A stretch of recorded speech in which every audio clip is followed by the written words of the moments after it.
Bihar board के class 12 के poetry section से एक क्वेश्चन होता है, give the summary of any one of the following. ये क्वेश्चन है, नीचे में से किसी एक का सारांश लिखिए। 3 ऑप्शन दिए जाएंगे, 1, 2 और 3।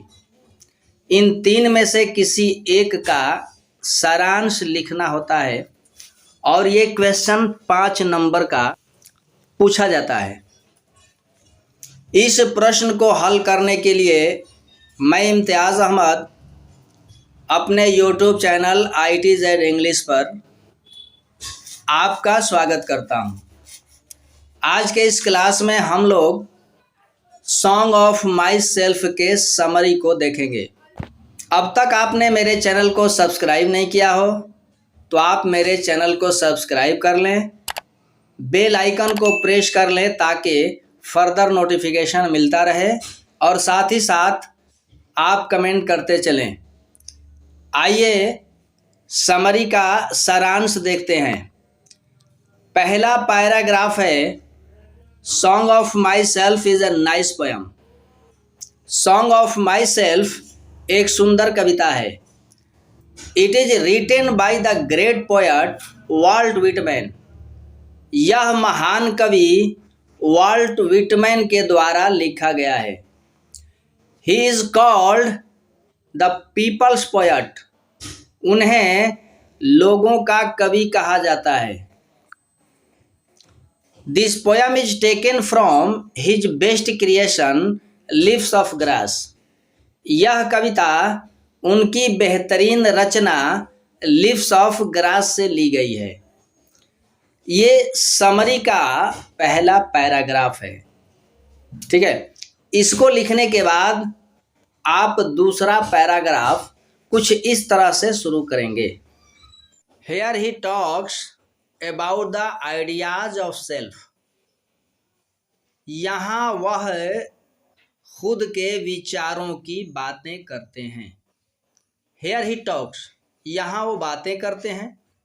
About the ideas of self, स्वयं के विचारों के बारे में। He tries to define individual.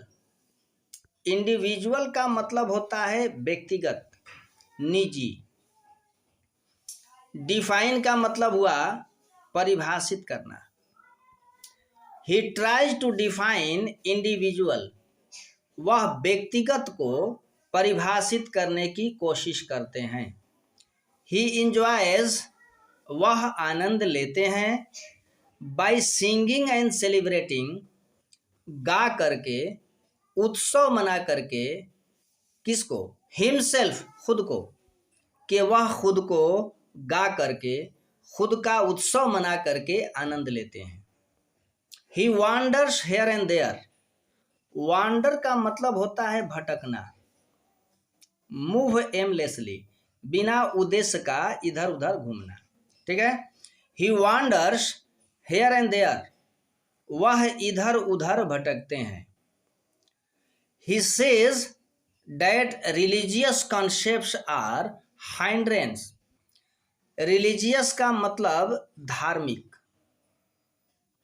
Concept का मतलब विचारधाराएं, और हाइंड्रेंस का मतलब होता है बाधा, रुकावट।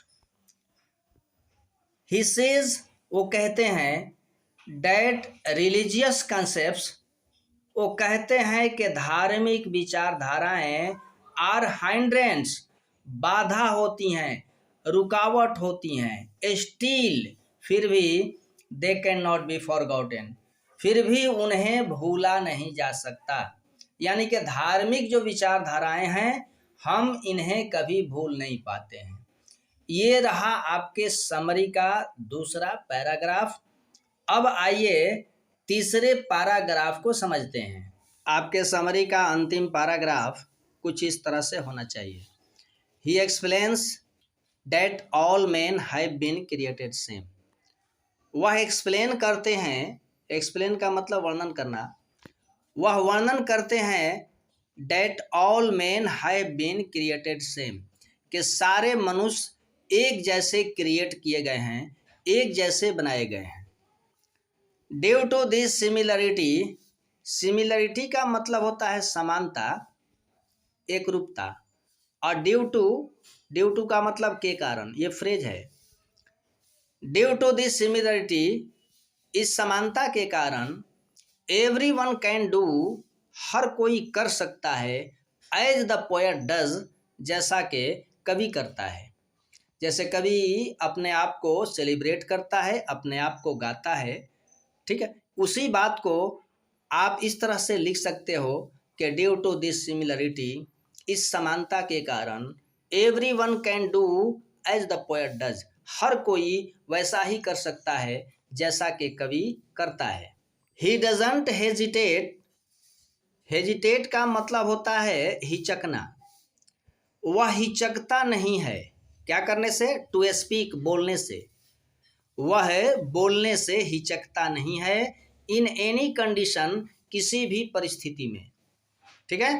ही स्पीक्स क्लियरली, वह स्पष्ट रूप से, साफ साफ, क्लियरली बोलता है, विद हिज ओरिजिनल एनर्जी, अपनी मूल शक्ति से, अपनी मौलिक शक्ति से वह साफ साफ बोलता है, बेझिझक बोलता है, ठीक है। ये रहा आपके कविता सॉन्ग ऑफ माई सेल्फ का सारांश। आप आने वाले एग्जामिनेशन में इस समरी को आराम के साथ लिख सकते हो। मुझे पूरा भरोसा है कि आपको अच्छे अंक मिलेंगे, ठीक है। फिर मिलता हूँ अगले पीरियड में एक और वीडियो को लेकर के। तब तक के लिए खुदा हाफिज, अलविदा, टेक केयर।